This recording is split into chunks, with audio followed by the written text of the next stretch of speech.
When you're just starting out at university, you're at the beginning of a wonderful journey. You're going away from home, you're putting yourself out there in the world, and you're starting to ask yourself the big questions of life. What do I want to do? Who do I want to be? What will my future be like? For many of you, these college years are also a time of sexual exploration. What do I like? What do I not like? What feels good to me? What doesn't? Many of you will explore their sexuality within a relationship.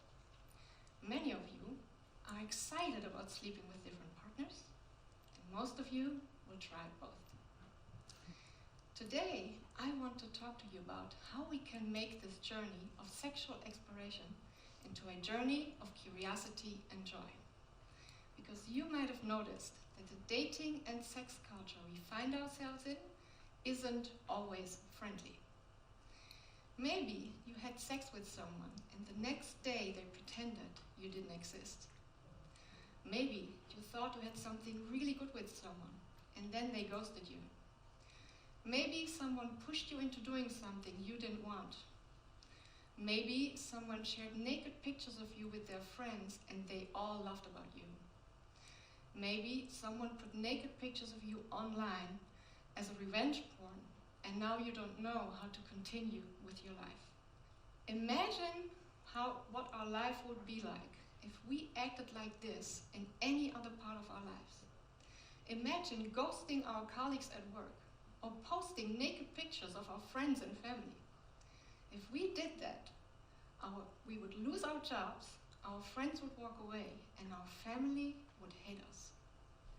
So why is it that we find so much disconnection, hostility, and mistreatment in the world of dating and sex?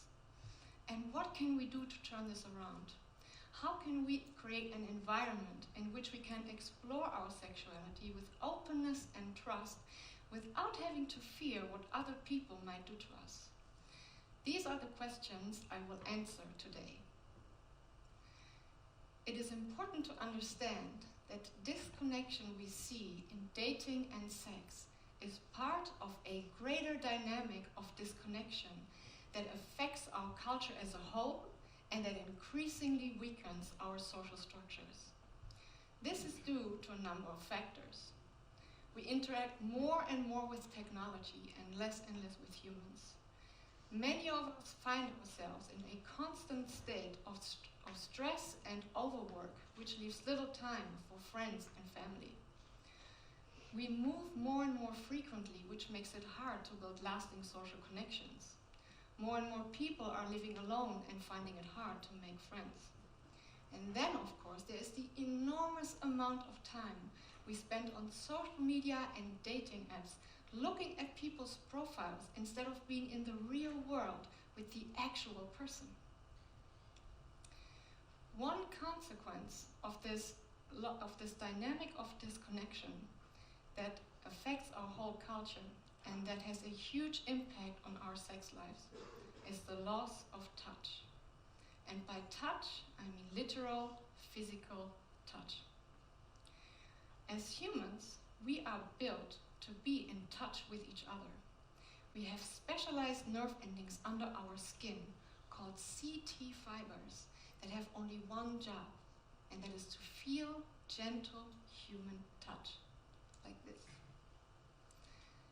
When we hold each other, when we caress each other, and when we kiss each other's skin, these nerve endings become activated and they send direct signals to our brain that are translated into the feeling of love, safety, belonging, and self-worth.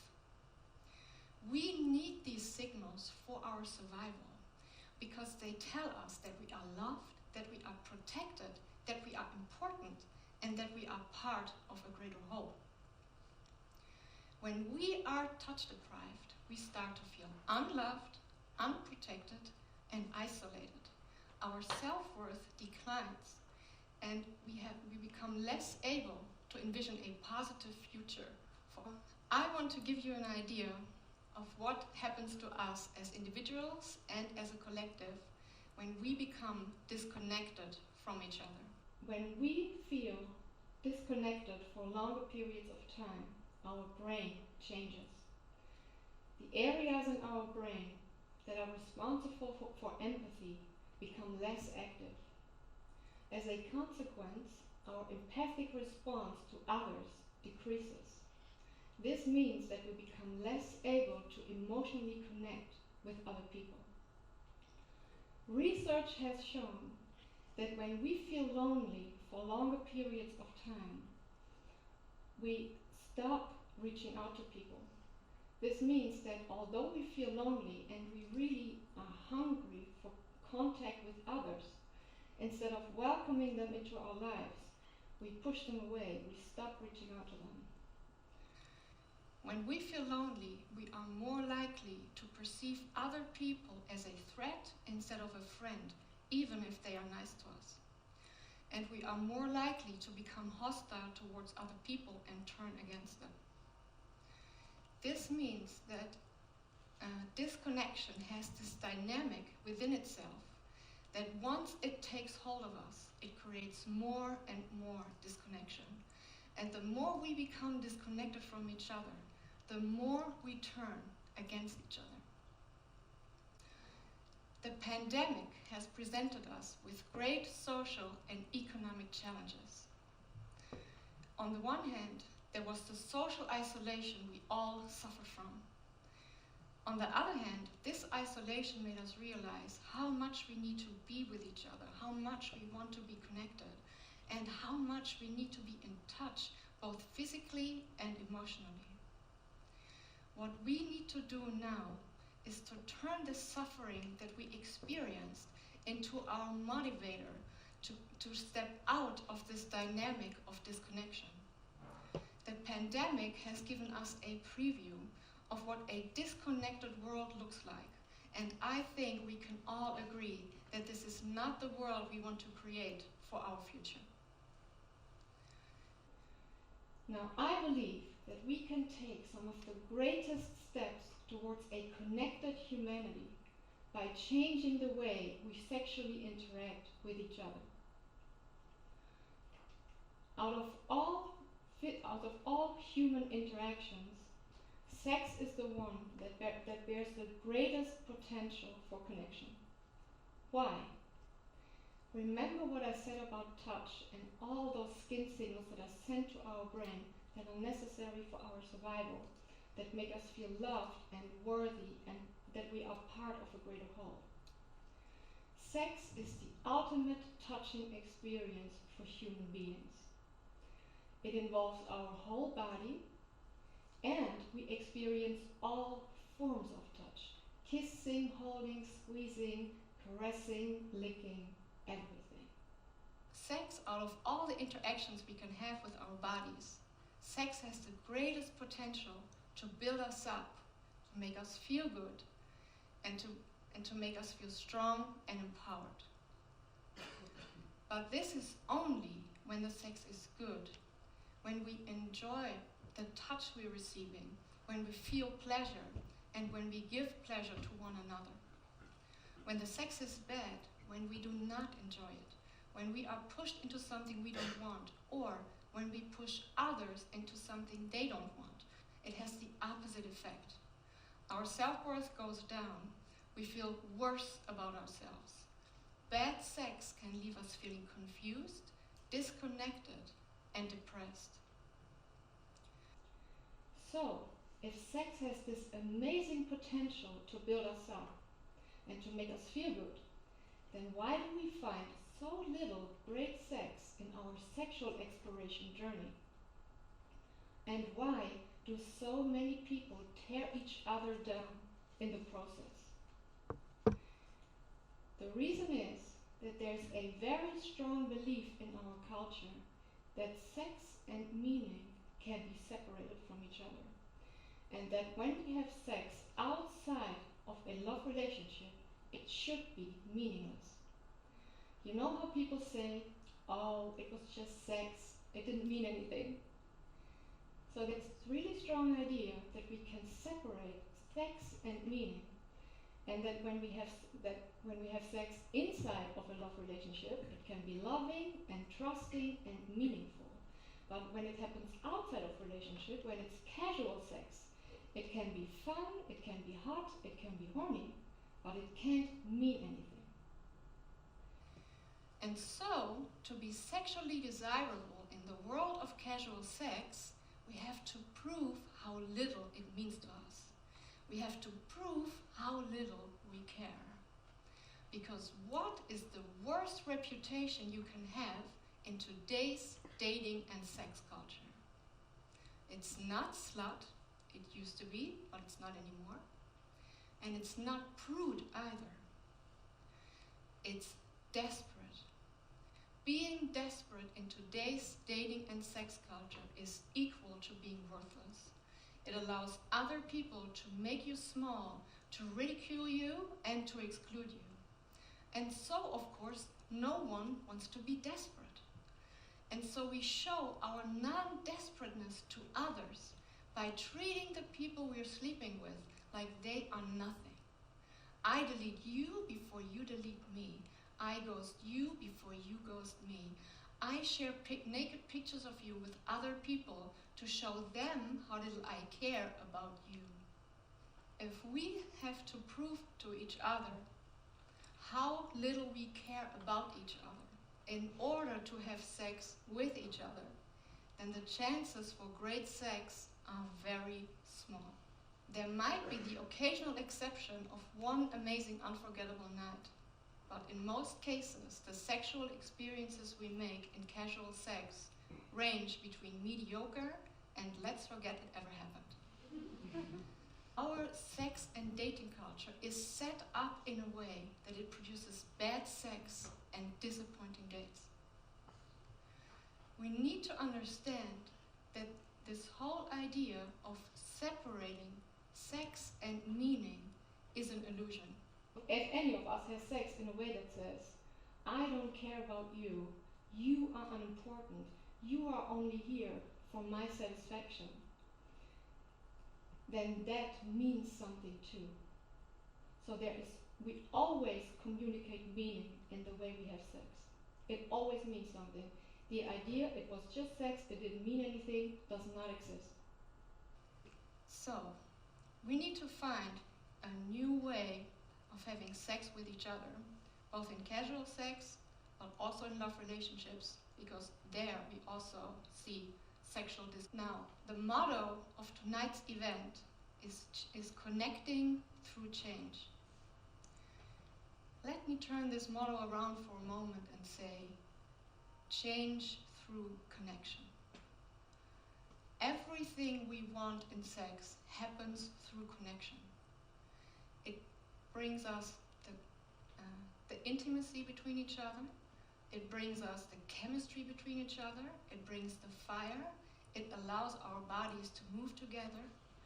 It enables us to communicate openly what we want and ask our partner what they want. And it allows us to safely surrender to each other and get into a natural flow together. So everything we want to experience in sex comes through connection. So the change we want to experience comes through connection too. We can only experience the sex we want when we choose connection in every sexual interaction, from the first to the last moment. Now you might wonder, is it really possible to connect with a stranger or an acquaintance for even only one night, or only 1 week, or even 2 hours? Is it truly realistic that we can create connection in casual sex? And the answer is absolutely. And I want to give you an idea of this right now. And I want to do a little connection exercise with you to give you a feeling of this change, because we need to feel change in order to do it outside in the world. Now, the exercise is very easy. Turn to the person next to you. If there's no one directly next to you, maybe you can look at someone a little bit further in the room. All right. You can also try with 3 people, it's fine, same-sex, opposite sex, doesn't matter. It's not a sexual exercise, it's just a general connection exercise. So, look at the person next to you and imagine taking each other's hands. Now, look into each other's eyes. And when you do that, it might feel a bit uncomfortable. This is why we're all giggling a little bit. Now say to that person, I see you. Say it again. I see you. You know what happens if you connect with another person like you just did, even if you don't know them, and even if it's only for 30 seconds. Your anxiety in your body decreases, pain in your body decreases, your blood pressure decreases, your heart becomes stronger, your cells, all the cells in your body start to function better. Your ability for empathy goes up, your self-worth goes up, your trust in life becomes stronger, and you can envision a more positive future for ourselves and for everyone. This is what we become capable of when we connect with each other. It unleashes all of our human potential. Now, before I close, I want to say some words to the people in here and out there who secretly feel desperate. Desperation is a profound acknowledgement of the human need for love. If you feel desperate, it doesn't mean that you're a hopeless romantic. It means that you are a human being. If we are not in loving connections with other human beings, we get lonely, then we get sick, and then we die.